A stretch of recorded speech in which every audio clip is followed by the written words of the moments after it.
Mr. Lindsay. Here. Mr. Pennings. Here. Mr. Laster. Present. Mr. Beaver. Ms. Parker. Mr. Moore. Here. Mr. Morrison is here. Ms. Powers. Ms. Martin is here. Mr. Bates. Here. And Mr. Dudley. Here. We have 8 present, Mr. Chairman. Thank you, Mr. Vice Chairman. All right, at this time, we're going to go ahead and say the Pledge of Allegiance, and then we will have a moment of silence thereafter. Thank you.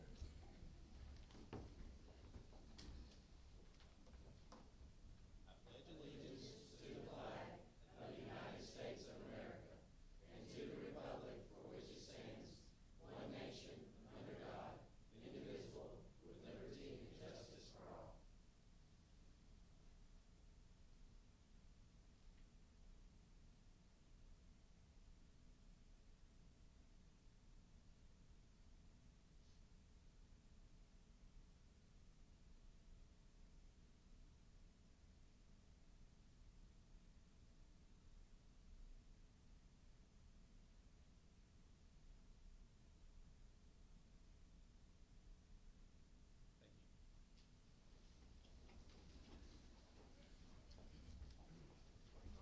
Once again, we appreciate everyone coming out tonight. We appreciate your attendance. First item on the agenda, we need to adopt an agenda. We have a proposed agenda that's in front of us. There is one change. We had one item under instruction, the request to waive the TCAP score and final grade. Since that does require a policy change, we're going to remove that from the agenda, and that will be heard at the next policy meeting. Does anyone else have any other additions or changes to the agenda before we vote on it? Hearing none, I'll ask for a motion to approve the agenda as revised. Motion by Mr. Dudley. Do I have a second? Second by Mr. Moore. Is there any discussion on the motion? Hearing none, we're ready to vote.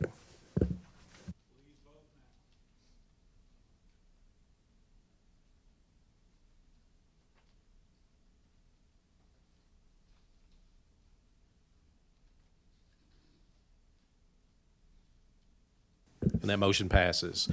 All right, next item on the agenda, we have recognitions and announcements. Do we have any announcements or recognitions, Mr. Director?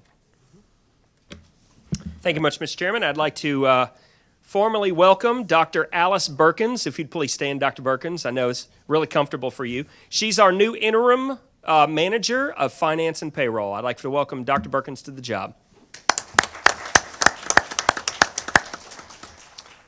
I'd also like to make 1 second. Today we learned, I think October 22nd, the governor has officially proclaimed October is National Principal Month. So to all the principals in the room, congratulations. Governor Haslam has recognized you.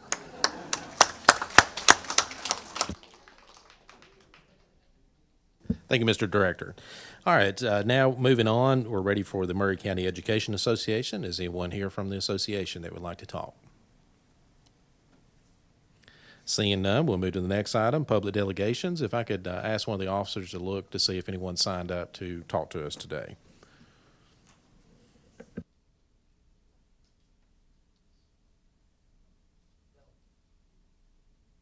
Okay, thank you. Moving on to the next item, we have the consent items.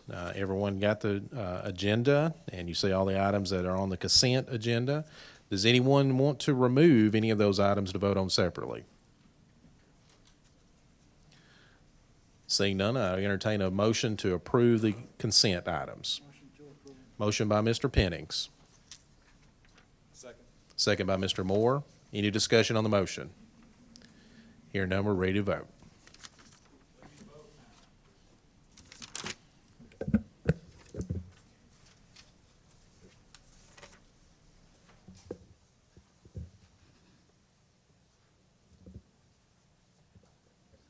All right, that motion and those items pass.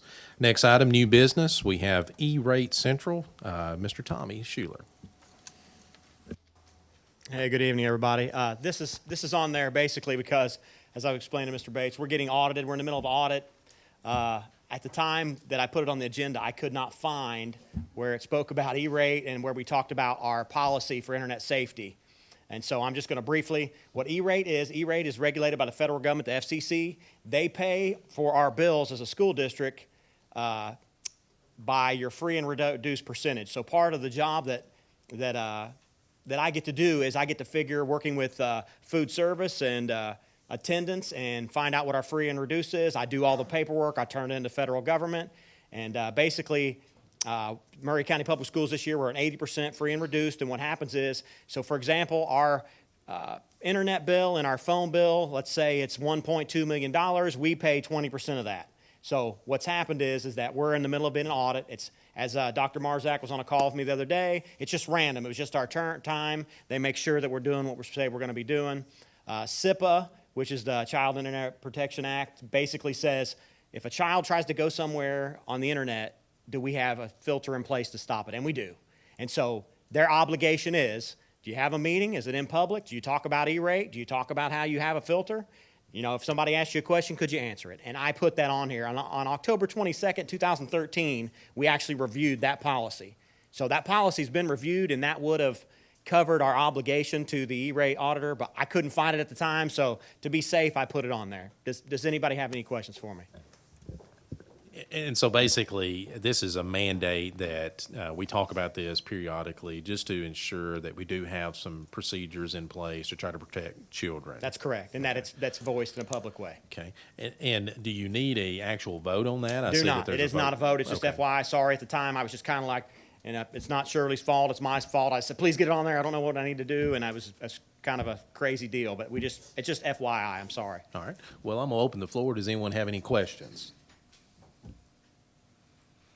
Seeing none, thank you for your time. Thank you. Next item on the agenda, we have the committee reports. First item up, Zoning Facility Committee, Chair Moore.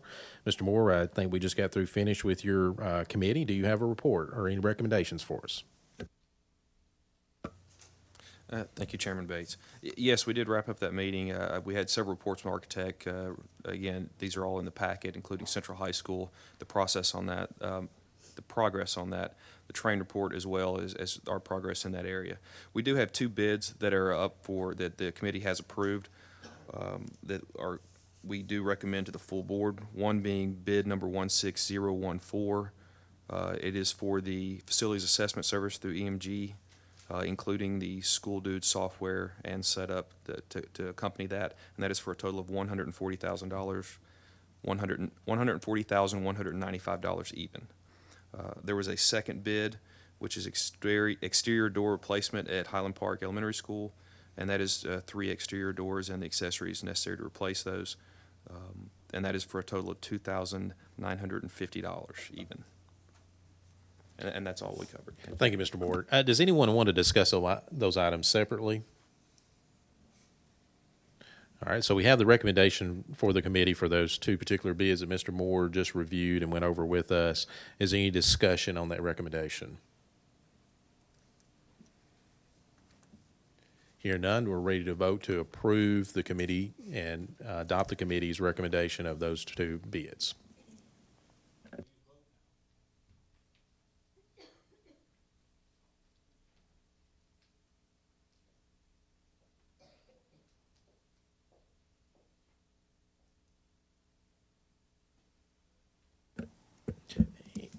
And that recommendation is approved and ratified by the board. Any other reports, Chair Moore? No, sir. Okay. Moving on, we're down to the Budget Committee. There's nothing really to report at this time, other than during the retreat, we discussed that we're going to start the budget process probably in January. One of the first items we're going to do in January is to just take a look at our budget. We're going to study our budget, make sure that we understand our budget. We're probably going to do that in January, and then February we're going to start a process of trying to prioritize what the needs of our school system are so that we can start putting together a draft budget. So we're going to start that early in the year. Next item, we're going to move on to Policy Committee. Chair Parker is not present, so Vice Chair Jones, Mr. Lassiter. Thank you.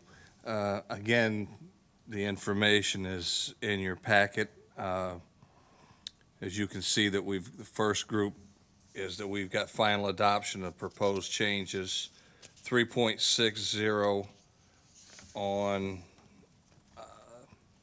through 3.216. So entertain, well, no, that came from the committee, so we don't need a motion. All right, let's go ahead and take up the final adoption, if we are going to take final adoption on policy 3.600, the changes to the insurance management policy. And that's the only thing that I see in my agenda. Is there another adoption that we're making? Is this carried on? This is just Okay. All right, sorry. Okay. All right, so it looks like we have one item from the committee for final approval. That did come from the committee, so we don't need a second. Is there any discussion on the proposed changes to policy 3.600? Seeing none, we're ready to vote.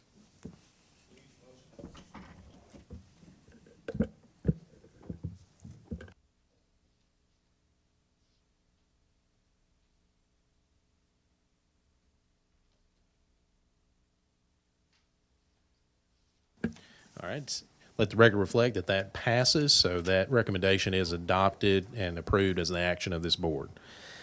Next item, Mr. Lassiter, looks like you all have some proposed changes that you all are just wanting to post until the next meeting. Is that correct? Yes, that's correct. 3.209 through 3.216.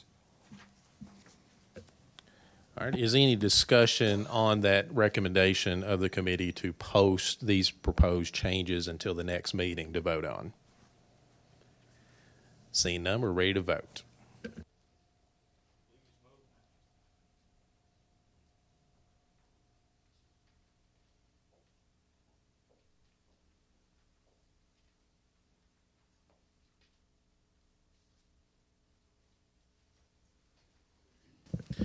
All right, so that recommendation is adopted and approved to post those policy changes to the next meeting.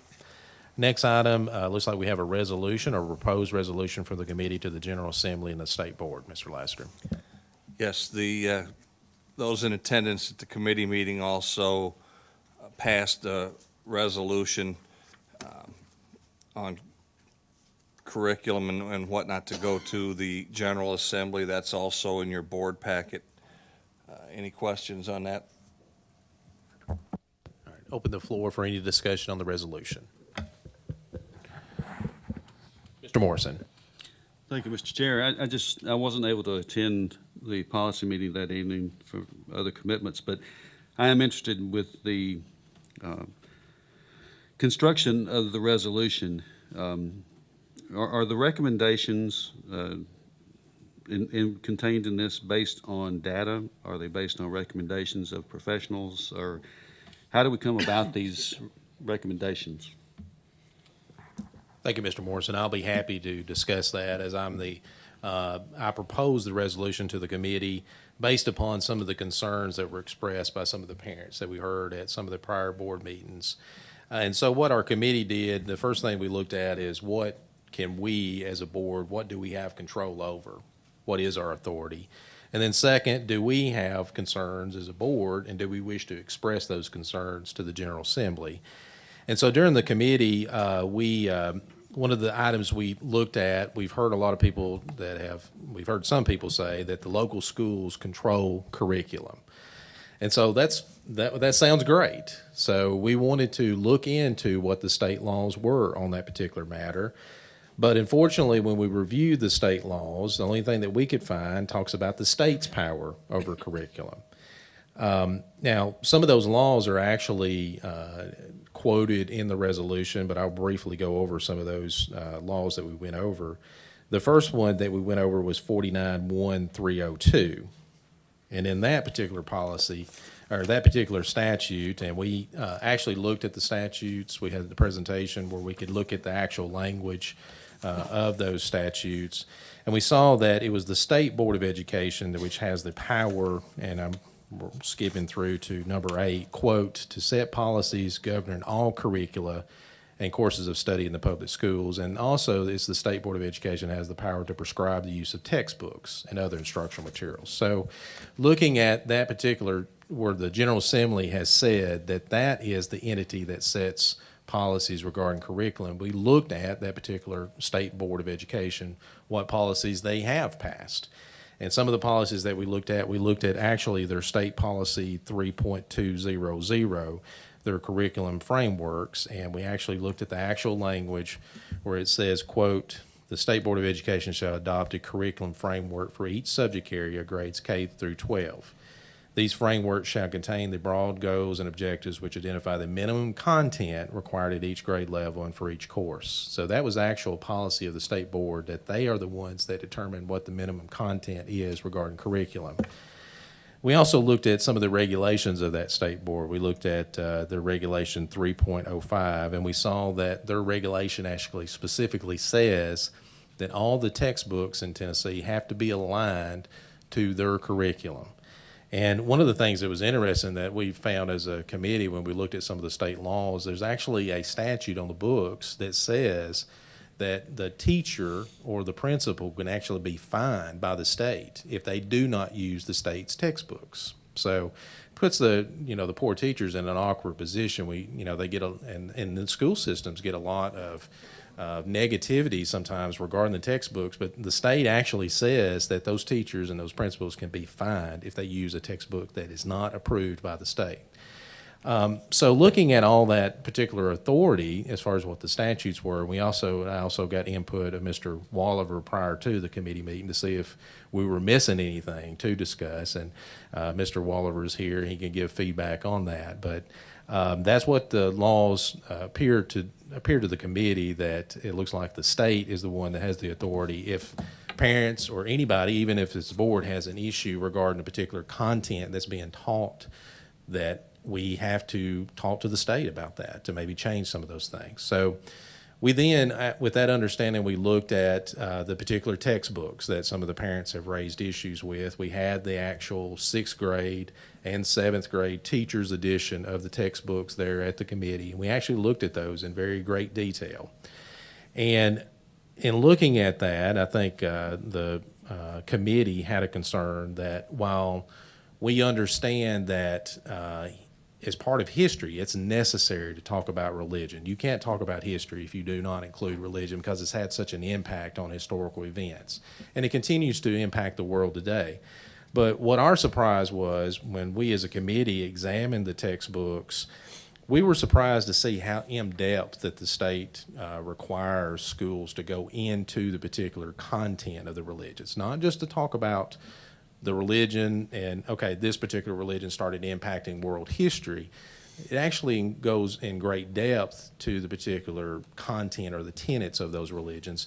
And this is not picking on any one religion. When we looked at all the religions, the state textbooks and the state curriculum actually goes in pretty great detail with a lot of the religions. And so from a committee standpoint, while we understood that, yes, it's necessary to talk about religion in the context of history, is it necessary for that purpose to go that in depth into the content or the tenets of that particular religion? And so while we felt that it may be good to learn about religion, we felt that if the state is going to continue to require school systems to go that in depth, that it may be more age appropriate to do that in a high school level. Because what we're talking about 6th and 7th grade, and some of the members of this board actually have children in that age group, and we know how impressionable kids are during that age. They haven't fully formed their own opinions about the world yet. They haven't really figured out who they are yet. And so is that the appropriate time to be hitting them with that much information, that intense information as far as the particular content of religions? Maybe it's better to wait if the state is going to require that to be taught. Maybe it's better to wait until the high school level when the kids are actually, they've kind of developed opinions of their own, and they've kind of developed who they are, and they can talk about those things, and that may be good to talk about those things. But we as a committee also felt that if that is going to occur, that should be in the context of a comparative religion type study where the kids can learn about different religions all at the same time and talk about those things. But we also felt as a committee, and that's part of the resolution, that that ought to be optional. If a parent wants their children to learn that much in depth about religions, that's great. But that ought to be optional to those particular parents and the students, whether they do that or not. So that's what the resolution does. It's communication and expression of this board to the State Board of Education as well as the General Assembly that, hey, if you all are mandating these things that we have to be taught, we think that as far as the particular in-depth of the content or the tenets, that ought to be, if the state is going to insist upon that, that ought to be at this high school level, and also that should be in a comparative religion study that's optional to the students and the parents. And so that's what the resolution proposes. Well, and certainly I understand the laws governing how and what we teach and why we teach and what we're required to teach. And as has been since my first meeting and since being involved with the school board, if this will of the board is to do this, I will support it after the vote is taken. But I have to say that if this resolution is not based on data or professional recommendations based on students' learning and the effects of this on students, I have a hard time supporting it, because we always talk about being data-driven in everything that we do. And to me, and this is just my opinion, it sounds as though this is based largely on feelings. And if we're data-driven, feelings don't have a place. Thank you. Any other discussion?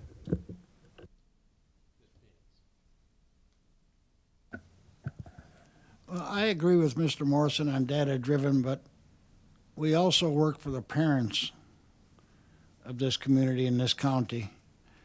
And what I got the feeling from most parents and from some of the teachers, that yes, we have to teach this, but like the resolution says, and in my own personal opinion, I think the book is inappropriate for the age group it's being taught to.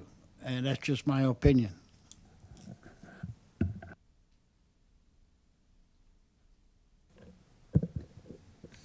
Mr. Dudley.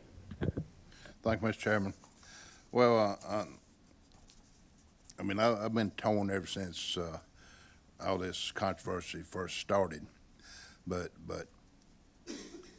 year after year, we hear that our students are so much brighter than what they were years ago. And so, I'm sure there's some in the public that don't want some of these items covered at any age level.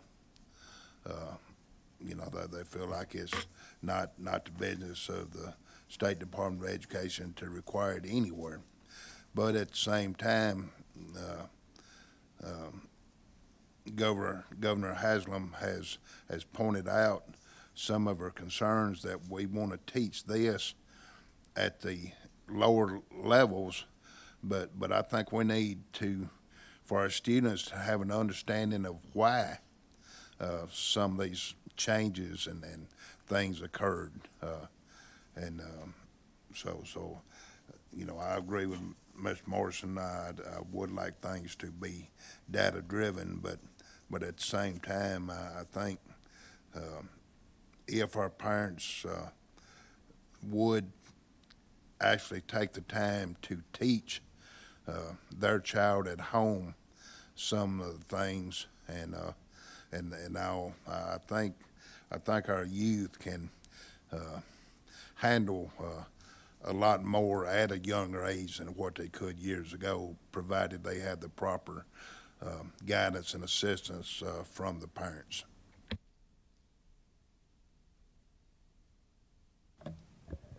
Any other discussion?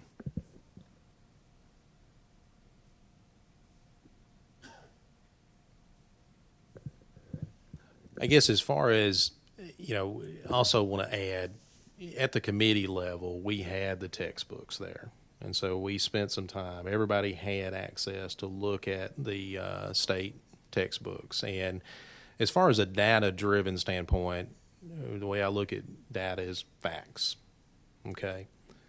And so we looked at what the facts were. We looked at the facts of what those textbooks did provide. And so it's up for this board to then, based upon those facts, to make a determination. Do we as a community, do we as a school system, do we as a board, based upon those facts, do we feel that it's appropriate in 6th and 7th grade to require our students to learn that much in depth about any particular religion in the context of history? Again, the resolution does not ask that the state not teach history. The resolution does not ask that the state not mention or talk about religion in the context of history. But it's one thing to talk about that, okay, this religious group developed during this time period and then started affecting historical events thereafter. That's one thing, okay? But it's quite another thing to then pause and then say, now let's not just learn about those events, let's learn about what those particular tenets of those particular religions are. And that's across the board. When we looked at the textbooks, we didn't look at one particular religion. We went and looked at all the particular religions, and it was consistent that throughout, with each particular religion, there was a substantial amount of time that was spent on that. And again, that's not, from a data standpoint or from an educational standpoint, the resolution is not saying that that's not appropriate to learn about. What the resolution says is that we respect the concerns of our parents, that we can respect the concerns of our community, we respect the concerns of our teachers who are being put in this awkward position, to that, hey, maybe that's not the best time to be talking with kids in 6th and 7th grade that in depth. Why don't we wait until the high school level? So it's not asking that the state do away with anything. All it's doing is that we're listening to our community, and we're listening to our parents, and we're trying to do something that we think benefits everybody. Benefits education, it benefits data. We want our kids to learn, but we're trying to do it in a thoughtful, respectful, and intelligent manner. So that's what the resolution asks to do.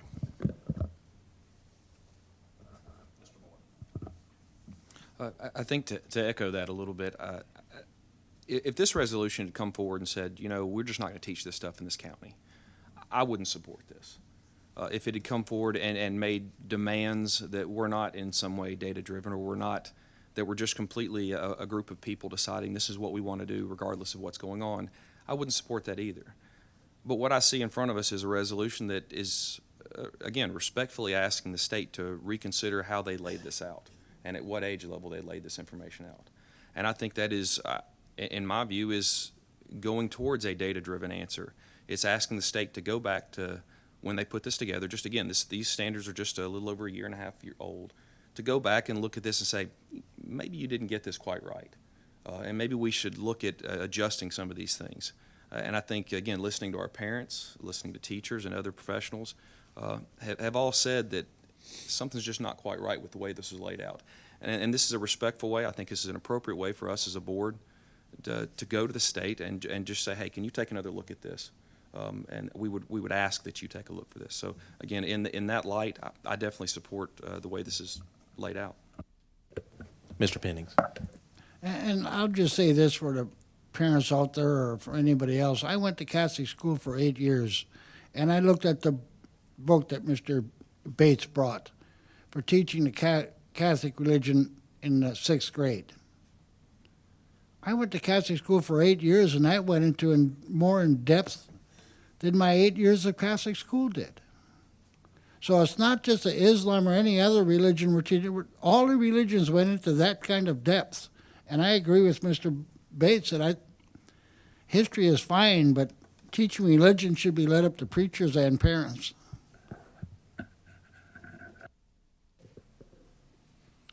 Any other discussion? Okay. Here. Seeing none, we're ready to vote on the resolution.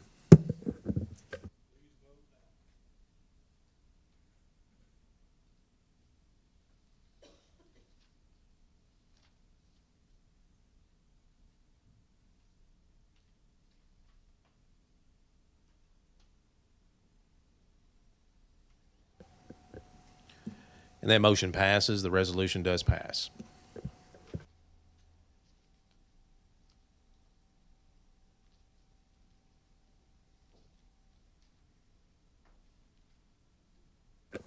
All right, next item on the agenda is the community relations. Of course, Ms. Powers is not here, and Mr. Beaver's not here.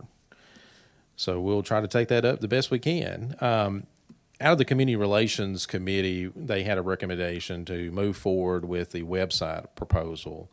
And Ms. Johnson, maybe you can kind of chime in on this. Attachment number 7, is this the proposal for the website? Okay. Okay. And so the total amount is for the website is it $21,356.50?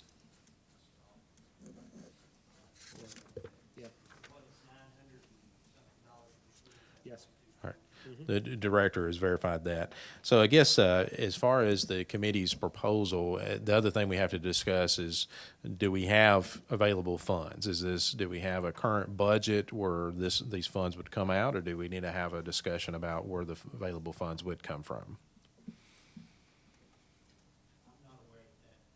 That'd really probably be an answer that we can't, with our change in budget people, folks with budget, I'm unaware that any money was budgeted for that, but I'm not sure. All right, so I guess the alternative would be we would have to remove funds from fund balance then in order to fund this.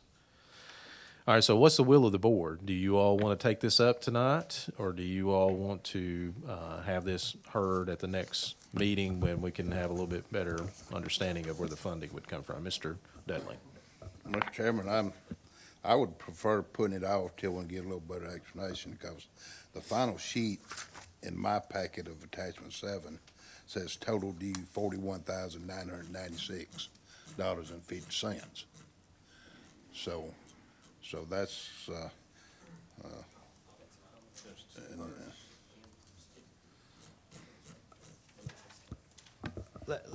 I think I can explain that part of it. My understanding, the committee was looking at some different company firms that do this, and what they landed on, the firm that they were most comfortable with was Sharp School.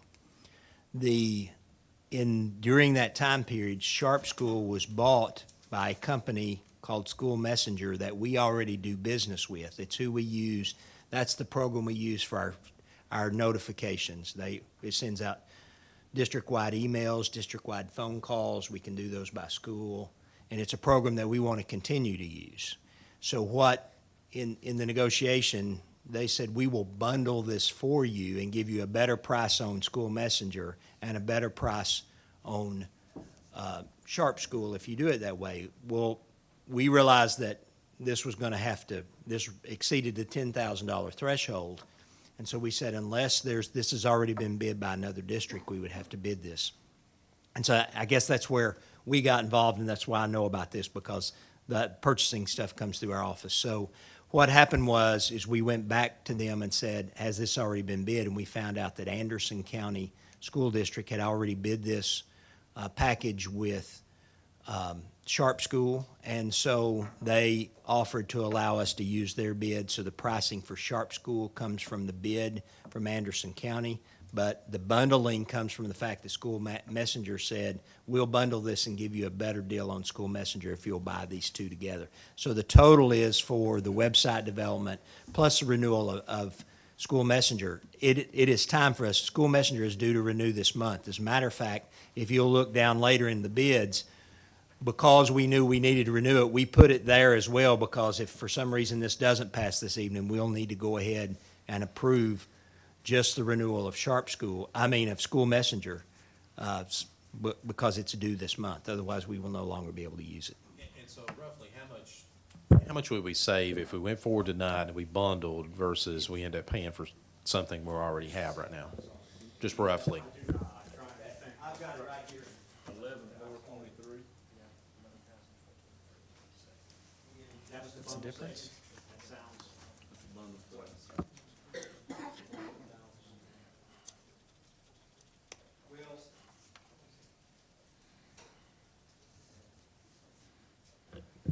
Because the bid that I'm looking at the separate bid, Mr. Breeden, that I'm looking at is for school messengers, $21,121.60. Now, that's separate, if we handle it separate.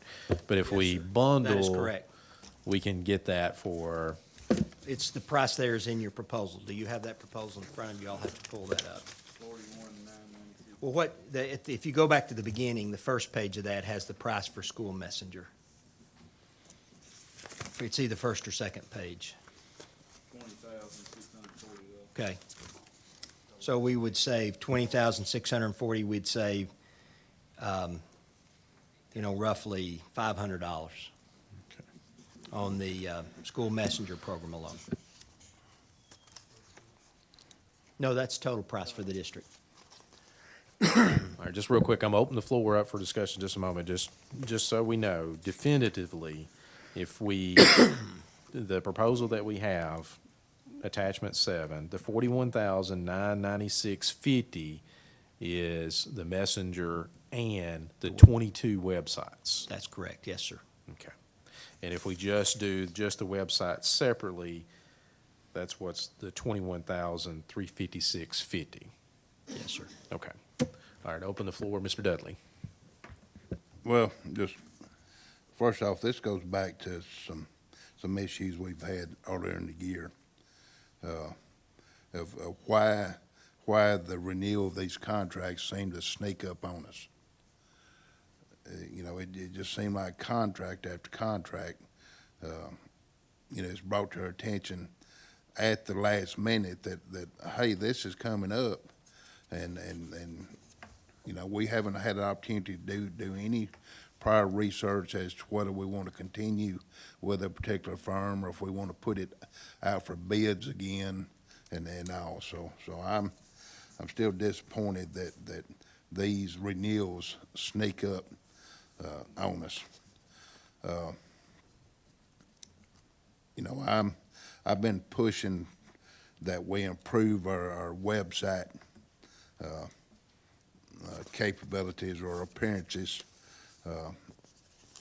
system-wide, and so I have attended a committee meeting or two in regard to that, and I do feel like we need something compatible system-wide.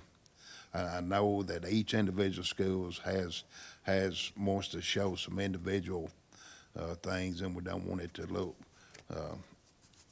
look exactly like the other. So I understand each school wanting some individual stuff, but at the same time, our parents should have a system that if they've got a student at 3 different schools, the ability to get in and work their way through a particular website should be similar and not completely foreign to each other.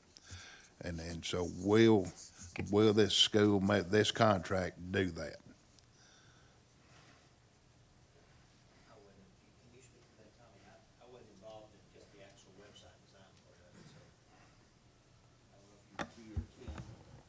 To the meetings that I was involved and the things that I saw, it's obviously it's going to be an improvement to what we have. What we have now is the best that we can do. There's a lot more functionality. I'm not exactly specifically, what kind of options you're looking for, but it's definitely an improvement with the things that can, the company actually has, experience with what people like to see and easy to navigate, and templates where they can be easier manipulated than the software that we currently use now. So, in my opinion, and I guess the committee's also, is that yes, it's going to be a big improvement as far as ease of use and being able to find things. Yep. And I'll also, Mr. Dudley, I was at the meeting and we had a recommendation to possibly consider moving with a local company to do this. And it was my recommendation to go ahead and move ahead with Sharp School.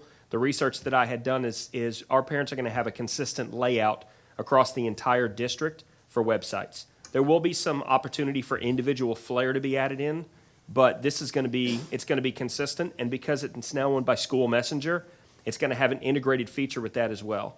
And going back to what I remember and having a conversation with Mr. Gaines, I don't believe this would be before you today if we didn't have the money to put it into play. I understand that we had talked about before this budget cycle that we had to move into a new website. So I believe money had been put into a placeholder to reserve spot for a website, and I believe it covers the cost of this together, added together. Okay.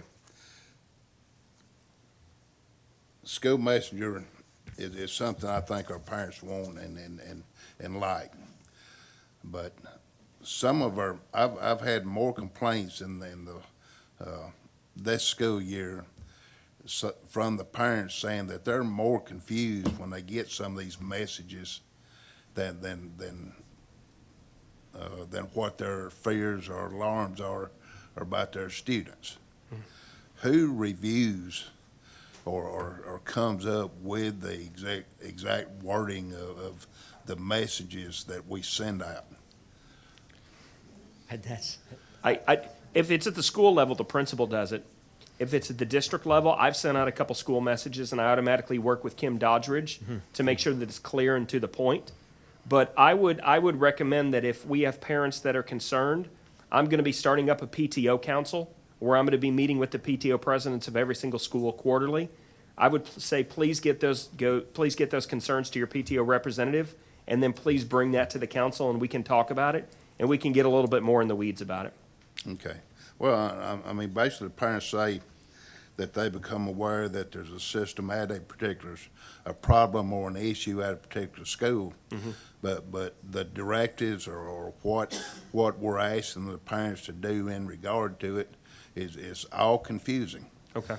We don't know, we don't go on to explain that a particular facility is under lockdown, and then we're requesting that the parents do not come and pick up your students, that the students are safe and everything, and then other times when we feel like they're needing to be picked up, that's not relayed.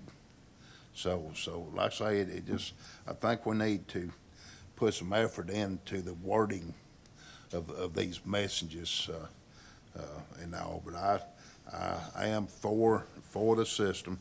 I think the parents do want a notification system, but we just have to have somebody that is reviewing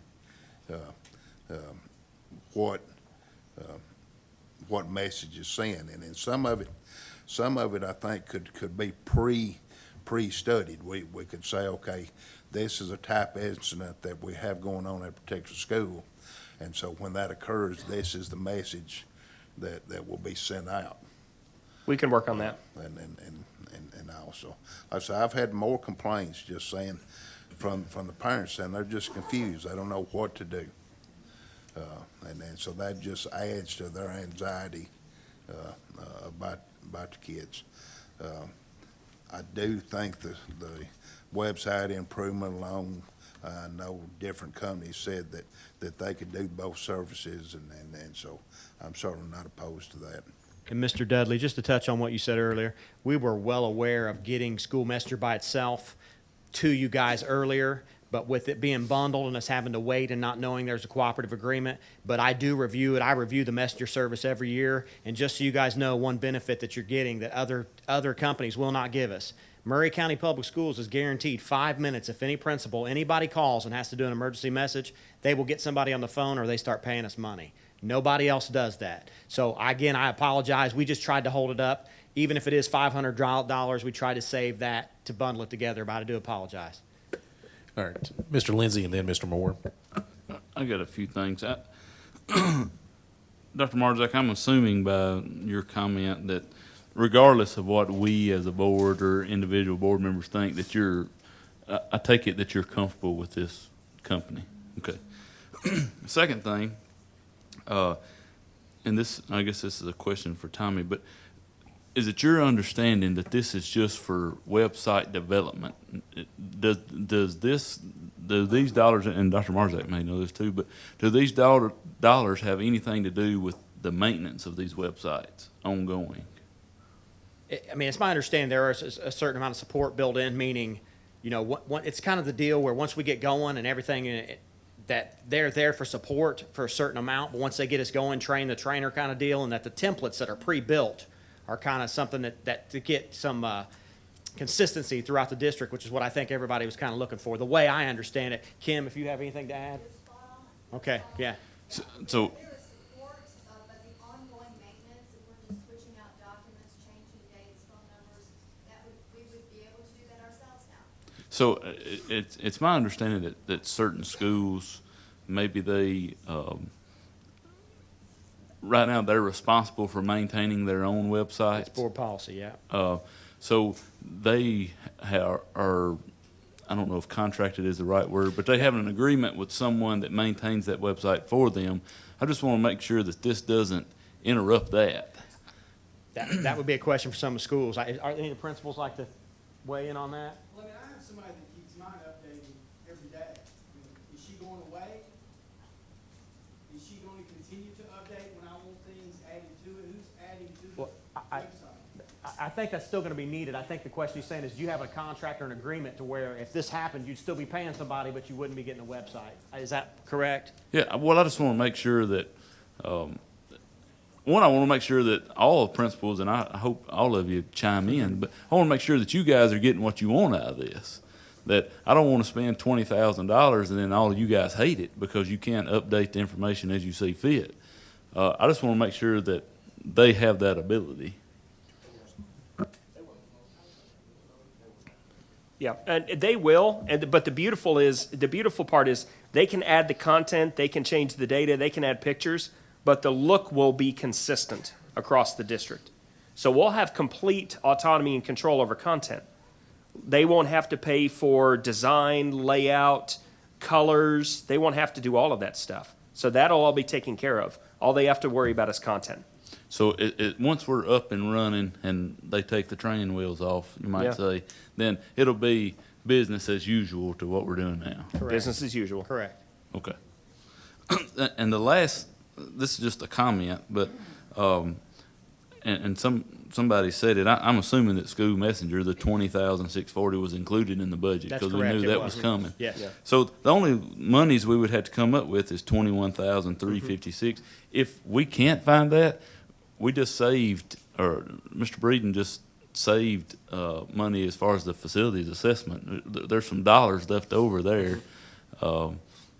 Not We have the money.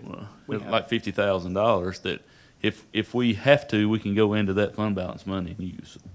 I think that's all I have. Thank you, Chairman Bates.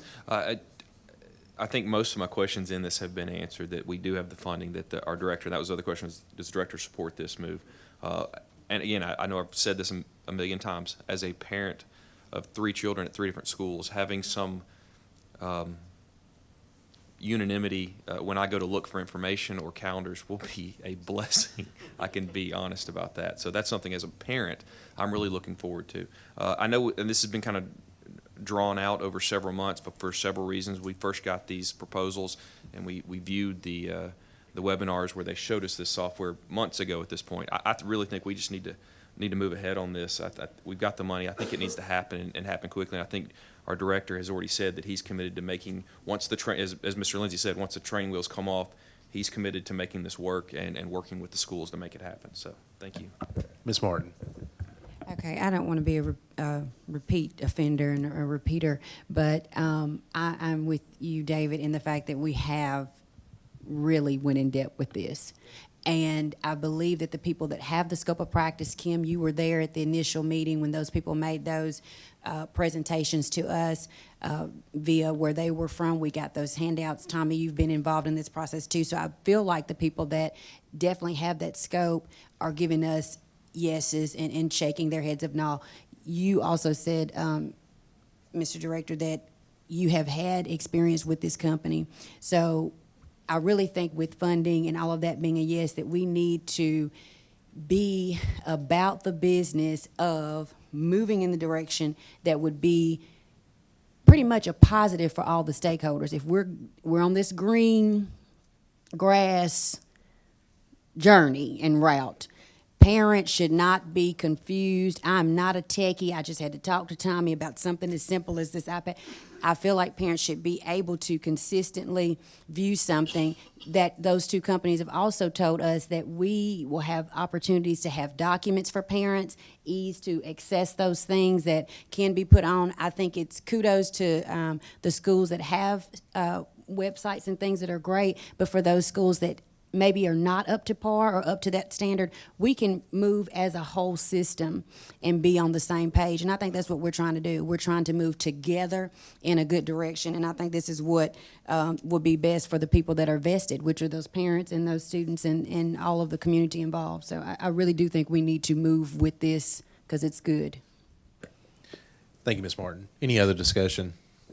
And with Mr. Dudley on that standardized script, I know we can have some standardized scripts, but I would say I have my school's walkie-talkie, and we all get the calls.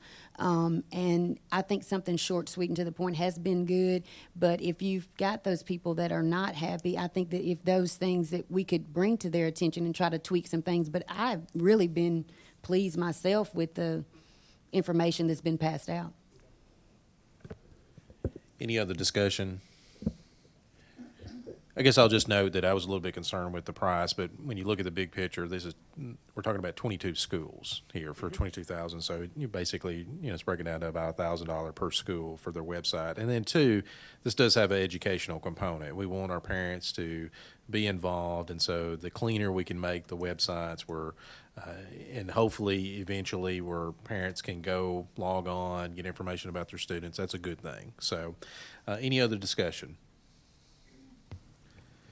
All right, and so the proposal from, excuse me, Mr. Lindsay.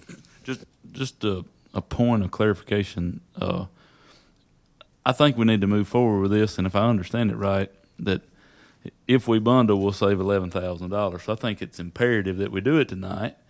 But I just want to make sure that, and I know I kind of put you on the spot, Mr. Breeden, but if we need to include in the motion that if we have to dip into that fund balance, I just want to make sure that everybody's comfortable that we have the money in place in order to save that money. And I just want to do whatever we need to do motion-wise to make sure this happens. Thank you for bringing that up, Mr. Lindsay, because when, from a purchasing perspective, any purchases over $10,000 needs board approval. It needs approval for the purchase and approval for where the money's being spent from. That's what an auditor will look at when they come and look at our books. So we kind of need to say, take it from this or that. I mean, even if we can take from these funds if they're available or these funds if they're available. You also, I think, are required to approve the funds we're taking it from. All right, why don't we try it this way? We've got the proposal from the committee. It's to approve the website and the school messenger as a bundle for $41,996.50. And I'm going to add to the committee's proposal that if necessary, if we don't have existing budget funds to cover that whatever the balance would be, we will take that out of fund balance in order to make it happen. Is that appropriate? Is that a good way to proceed? Yeah, it is an amendment to the committee's proposal. You'll second that? Okay. So the committee's recommendation as revised, Mr. Walliver. I'm way out of my league here, but would that be a recurring cost that we're talking about taking out of fund balance? Is that not going to cause problems? I mean, if we're talking about moving it from an existing fund, a contingency that's left over from something that's already been budgeted, but if you're talking about fund balance, a recurring expense, I don't know.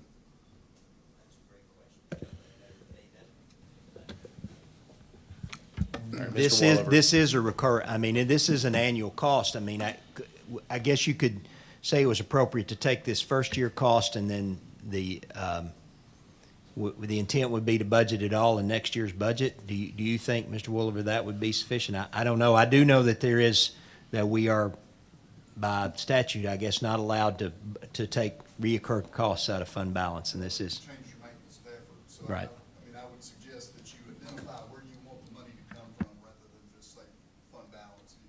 It's leftover money from another project that was budgeted.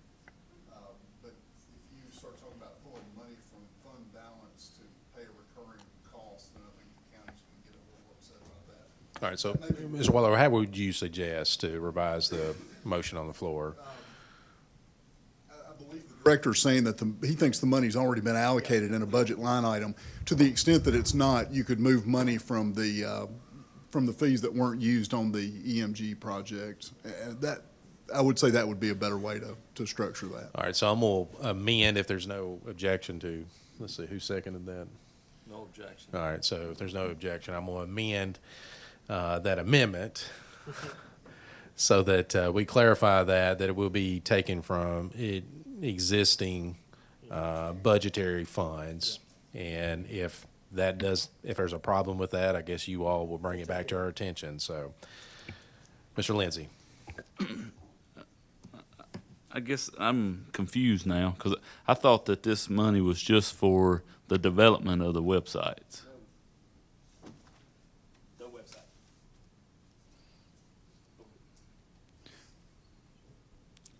I'm still confused. So for the money that we have here, when you go to www.murrayk12.org and you click on a school, you're going to see a completely different website. When you click on another one, completely different. That's what you're going to see. This is for the kit and caboodle. But so it's a reoccurring cost? It's going to cost us Yes. this much every year? Yes, and it's coming here because we have the money to pay for it. Okay. Nothing would come before for a vote if the money wasn't currently in place. We have the money.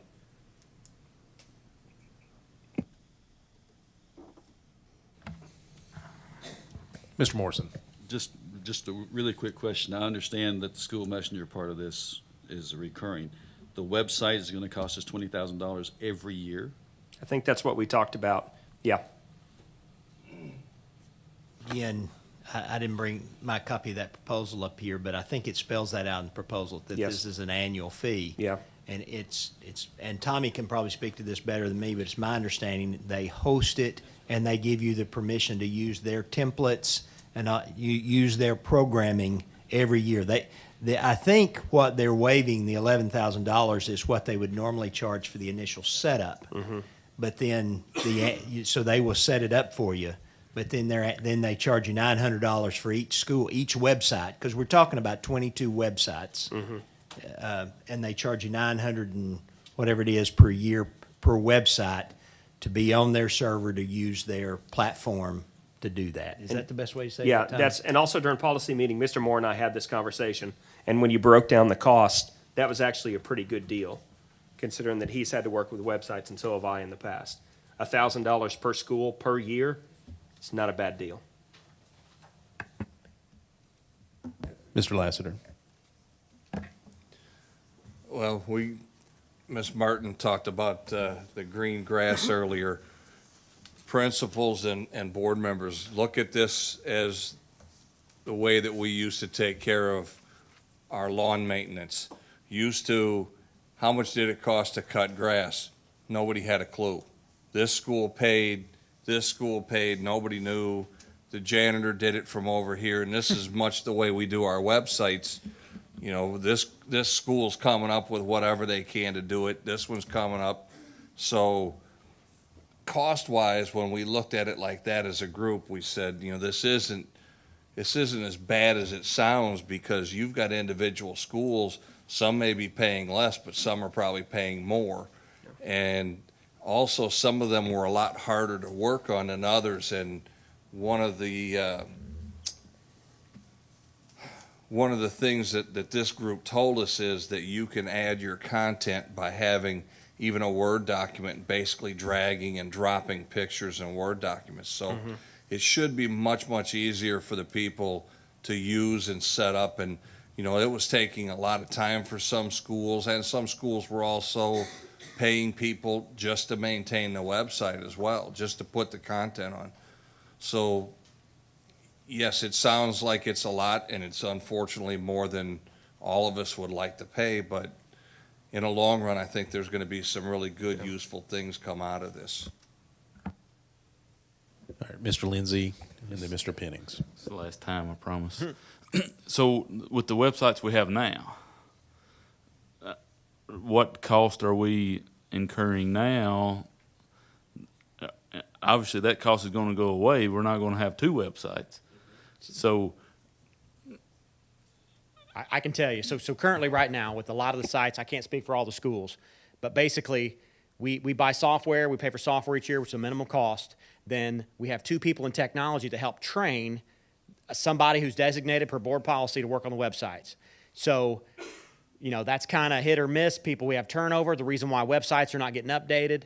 This would obviously give us one standard set of training material that would work for everybody. So there's really not a cost right now. We host the website. It's at a tech shop. It's a VM. We actually, you know, there's really not, you know, we're actually probably going to free up some bandwidth too by everybody not coming through the tech shop. But, you know, there's so many benefits. But one of the things I can say is a standardized training method for everybody to work on websites, and that we could, the new guy comes in or gal, we just say, here's the training material, and they'd be able to do it instead of us taking 2 weeks to try to sit down with the individual and get them going. So you're saying it'll probably free up some of your people too, right? It's supposed to, yes, that's correct. Dr. Marzak, didn't we say that when we get this set up that we would have one person designated from each school? That's what we work towards, yes. Thank you. Probably have to have a backup too. Mr. Dudley. Thank you, Mr. Chairman. So we got the individual schools, but also the central office will have a new updated site. That's too. correct, yep. Okay. Any other discussion? All right, I think we're ready to vote on the recommendation from the committee as revised, that they will take the funds from existing budget items. Okay, ready to vote.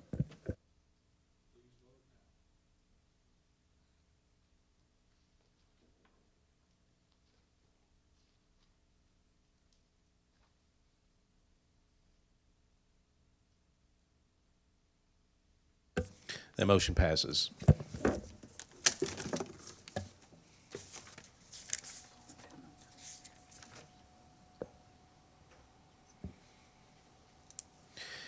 All right, I believe that takes care of the community relations report. Now we're ready to move to instruction textbook committee.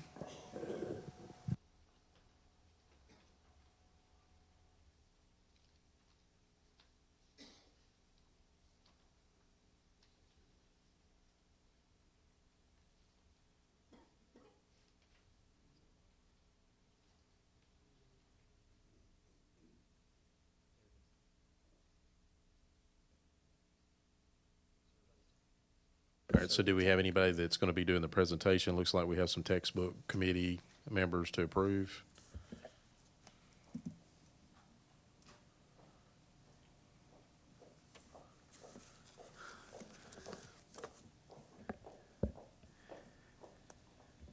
I'm sorry, this is just, That's okay. you have to have a vote every year on our textbook committees, and this year, we're adopting mostly CTE textbooks.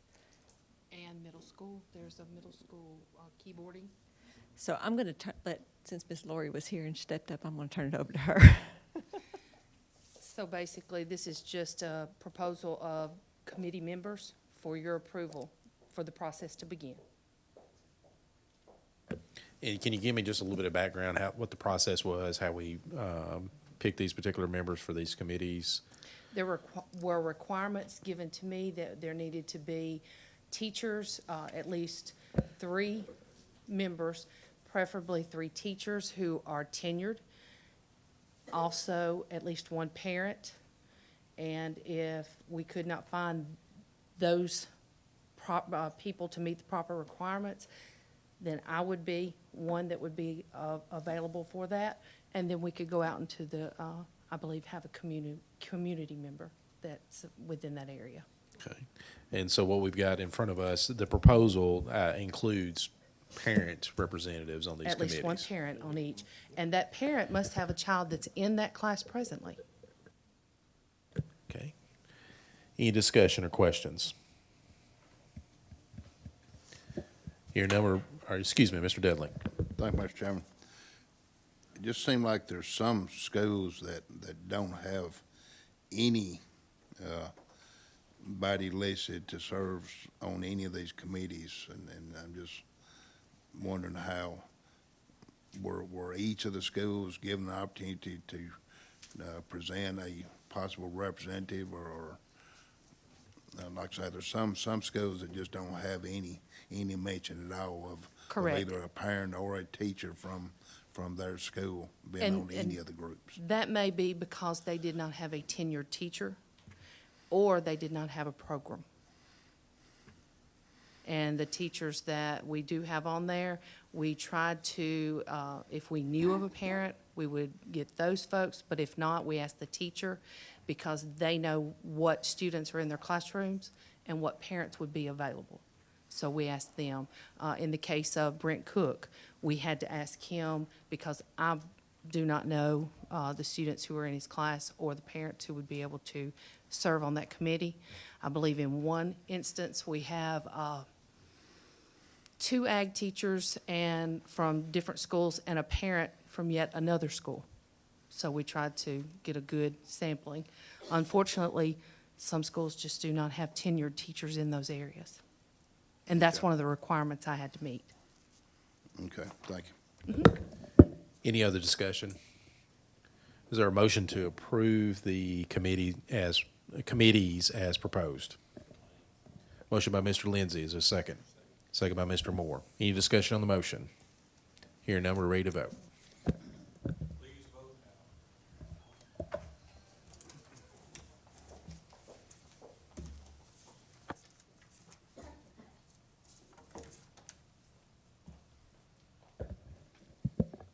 Motion passes. Now we're ready to move to finance. First item, monthly revenue and expenditure report.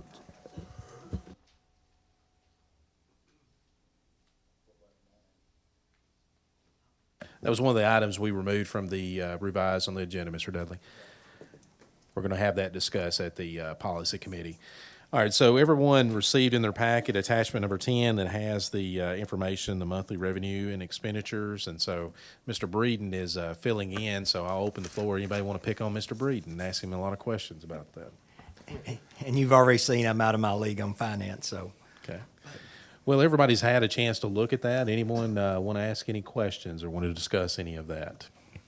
Mr. Lindsay. Just a comment, just a sign of good times and maybe premature, but sales tax numbers look like they were up and gasoline's down. So that helps us on our bottom line. So everybody needs to keep their fingers crossed. And fuel prices this week, $1.73, so they're even going down farther. Mr. Dudley. Thank you, Mr. Chairman. I'm just curious, Mr. Breeden, have we got anything we need to be alarmed about? Has any department overspent or anything, our expenditures are falling in track with normal expenditures? Mr. Dudley, I don't know that I can totally answer that question, not having, been looking at the finances along, except just for the last, actually really just trying to help out for the last few days while we've been in this interim period. Dr. Perkins will obviously, she's just taking on this new role and we get filled with that. But as far as I'm aware of, there's nothing that's not so, what we would have expected. We seem to be pretty much in line with our budget for this point in the year. One of the areas, just glancing through, I noticed the highest area where it looks like that we've expended to date through the current month that this report's for is in August was the operations area. I can speak to that because I'm very familiar with that part of the budget. The reason it shows that way is because we issue purchase orders at the beginning of the year for our contracts that for the entire year, things like janitorial services, grass mowing, alarms, those kind of things. And so that money becomes encumbered, so it shows up against our budget. So if you take those numbers out, we'd be right where we're supposed to be. So everything is pretty much in line. And that was the highest one when you look at the overall budget. I did glance through and see that. Okay. Any other discussion or questions regarding the monthly reports? Our next item, we're ready to go into the amendments. Everyone received their packet, attachment number 11. We have several budget amendments that are being proposed to us. And so what I'm going to do is just open the floor to see if anyone has any particular budget amendment they want to ask some questions about. Yeah, Mr. Lassiter. The next to the last one, BA 4357. What are family resource employees? I think I saw Mr. Gaines come in. He might be able to answer that better than me.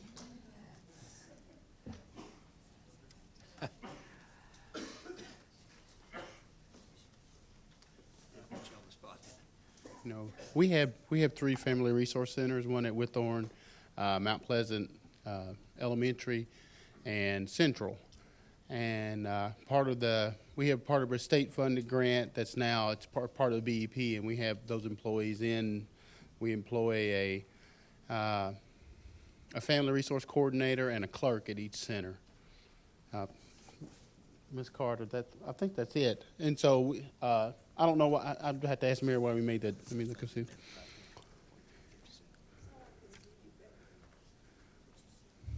All right, it looks like we made the adjustment in the fund, it looks like we made the adjustment for their, the 2% increase is what it looks like. Is that what we did? That's correct. We only get the 88,000, so the 2%, we had to make an adjustment to cover their increase in salary.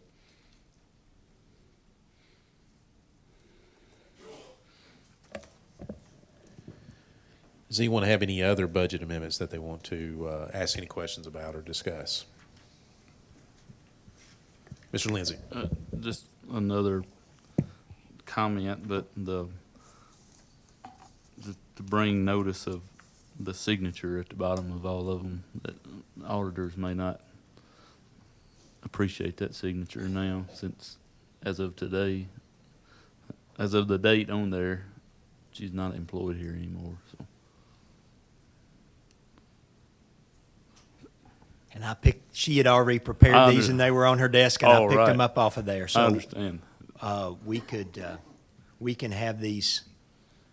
I guess what we could do is we could go through and cross out that signature, or have Dr. Birkin sign those possibly today, and then, of course, if they're approved, the chairman will sign those. So we could make that change this evening. But thanks for pointing that out. Thank you, Mr. Lindsay. Any other discussion? Mr. Moore. Yeah, I hate to belabor that point, but that's been a sticking point for me for the last year, that we should probably not be doing that. We should probably not be dating those a different date than we're at. It's just for this exact reason, it's probably a good. Well, I think actually what the way they're supposed to be, they can't be signed until you've approved them. And I think what she's always done, just to try to expedite the process, prepared those in advance. And then obviously if they're not approved, they're not, they're not signed. So it was just a step to do that. Obviously, they would need to be signed at the end of the meeting. Any other discussion? All right, I did have one myself that I wanted to ask about. Mr. Briggs, I don't know if you can help. It's the very last amendment. Okay. It's 102215A. Just had it in my hand. And the explanation is to meet some sort of excess balance code, federal code. I laid And it it on hasn't this been sack of signed. paper, It yes. hasn't been signed by anybody. So Okay. The restrict for operation. Oh, this is one for the school nutrition department. So maybe Mr. Parkhurst can help us with that. you thought you were going to get away tonight, didn't you? It's this right here. Yes. This is just due to the fact that we have excess funds, just as required by federal guidelines that we, as I put down below, we're required to only carry 3 months or equivalent of three months of expenses. And because we actually did summer meals through the Seamless Summer, which is part of our normal program, it actually made us an 11-month program, which then made it a bigger window. So that's why it's $749,000 and or $537 to be exact. So because of all that, that's why we have to now show this is out there for us to look at putting back into the program. Okay, so is this kind of like a fund balance type of thing where you have to keep so much? Ceiling, right? I have a ceiling that we have to that I can carry, and anything above that ceiling, I have to look at putting back into the program. And it goes to food. It can go to which we had last year as well, equipment, and trying to bring back or bring up our kitchen and the aesthetics of our kids, our areas into. Right. And so did this end up tying up more funds or or made more flexibility? It made more flexibility Okay. with that one more month. And so it was roughly almost $6 million. Instead of dividing by 10, which would be 600 per month, we divide by 11. So it's just on, it's $500 and something thousand. So instead of having a $1.8 million excess we can cap off at, it's down to 1.6. Okay. Sorry to get so much in the weeds. I just wanted Nope. to ask. All right. Any other discussion on the amendments? All right. Does anyone want to vote on any of the amendments separately? Okay. If not, I'll entertain a motion to approve all of the budget amendments as stated on the agenda. All right. Motion by Mr. Pennings. Is there a second? Second by Mr. Lindsay. Any discussion on the motion? Here now, we're ready to vote.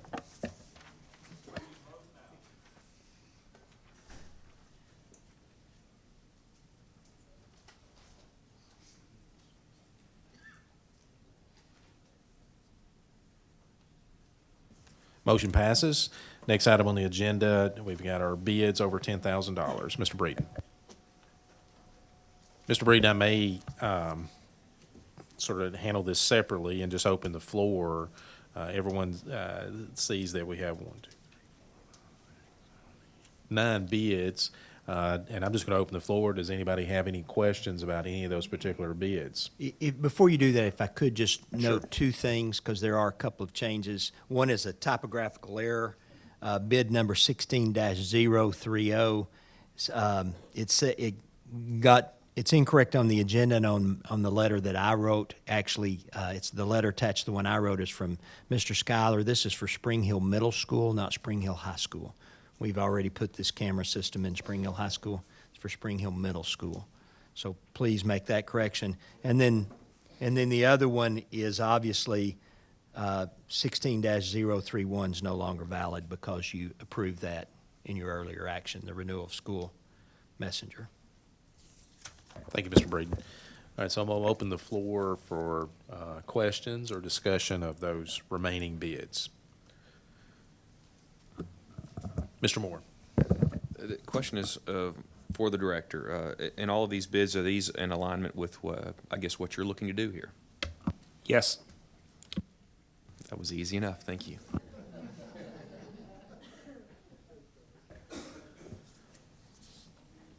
Any other discussion? Mr. Moore, and I also had similar questions I had asked the director prior to today's meeting to see, are these sound programs? Does the director recommend these particular contracts as far as these programs and that sort of thing, and got that okay? So, any other discussion? All right, hearing none, I will entertain a motion to approve. Well, let me first ask, does anyone want to vote on any of these bids separately? Okay. All right, so I'll open the floor for a motion to approve all the bids that are contained in the agenda with the exception of bid number 16031. And with the amendment that this bid number 16030 regarding the camera system is actually for Spring Hill Middle School, not Spring Hill High School.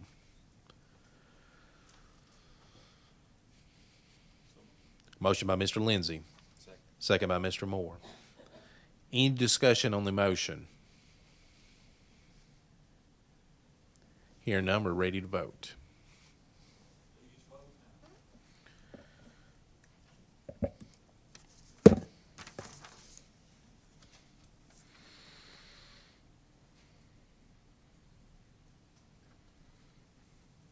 Motion passes. Next item on the agenda is for your information section. You'll see that there's several items, the director's report on personnel, attendance report, Facebook statistics, donations. Do anyone want to discuss any of those items?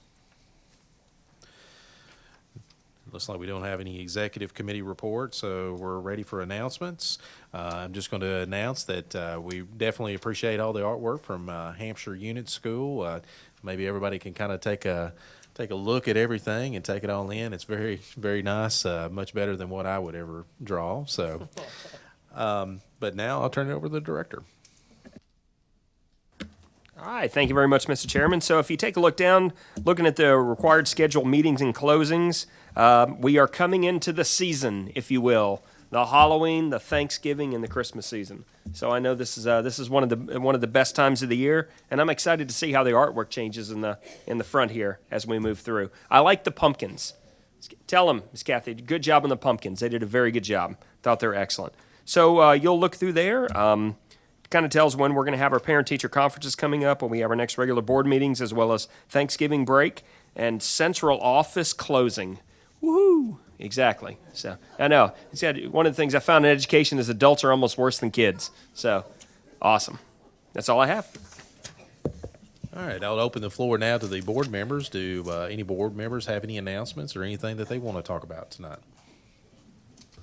Mr. Moore. I'll be very brief. I know we all have months that are that we announce that are for different things that the government or whoever else does. I just want to mention October is Dyslexia Awareness Month, so it's something that's kind of near and dear to my heart. I just wanted to mention that. Thank you. Yeah. Thank you, Mr. Moore. Mr. Lassiter. I just want to take a moment and say that so far I've really been excited about the progress that the school system has been heading in, and that Dr. Morzak's been headed in, and I think that, and it seems like we've done more in the last month since he's been here than we've done, I feel like, my entire time on the board. So I know sooner or later I'm going to be disappointed, but so far, I think I think he's doing a great job, and I hope that everybody else is in agreement with that, and if not, I hope that you say something to him, and if you need to, say something to us as well. But I'm really excited about where our school system can go and what it can look like in the near future. Mr. Pennings. I'd just like to thank everybody for being here, and I have spoken to the press tonight about my statement that was in the paper. I've only been here for 7 years, not 7 terms. Kristen Parker. Kristen, say congratulations. Yeah. Oh, and I'd like to say real quick, I'd be remiss if I didn't say congratulations to a new mom, Miss Parker. Gave birth this week, and that's why she's not able to be here tonight. So congratulations. That was my announcement. He stole it. He stole it. Sorry. Any other board members? Any other board members? All right. Here none, I entertain a motion to adjourn. Motion by Mr. Moore. Second by Mr. Pennings. All in favor say aye. Any opposed? Thank you.